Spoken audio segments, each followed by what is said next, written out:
Banking financial সিস্টেমে তো এটা মোটেও নাই, অসম্ভব। বাংলাদেশ ব্যাংক অলরেডি এই রিলেটেড সকল পরিষ্কার হয়ে যেতে হবে যে নিজের এফিসিয়েন্সি দিয়ে বেতন হালাল করা ছাড়া। কেন? কারণ ব্যাংকের নিজস্ব আর্থিক যে সেখানে ভয়াবহ ধরনের আর্থিক বিষয়, সেই জায়গায় এই যে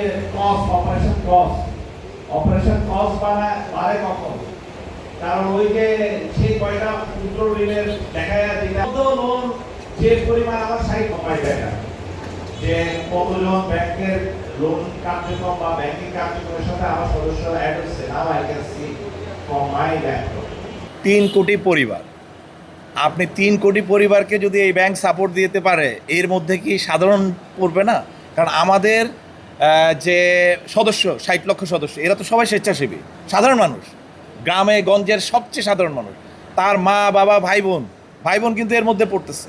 সো সেই 3 কোটি পরিবার যখন হয়, সাধারণ মানুষ অটোমেটিক পড়ে যাবে। সংসদ সদস্যের যে চলমান প্রক্রিয়া, আপনারা তো জানেন যে আমাদের অলরেডি এটা চলছে সবিপুরে, এবং এই নিয়োগ প্রক্রিয়া আপনারা জানেন যে এখন সম্পূর্ণরূপে স্বচ্ছতা এবং মেধার ভিত্তিতে নিয়ন্ত্রিত হচ্ছে।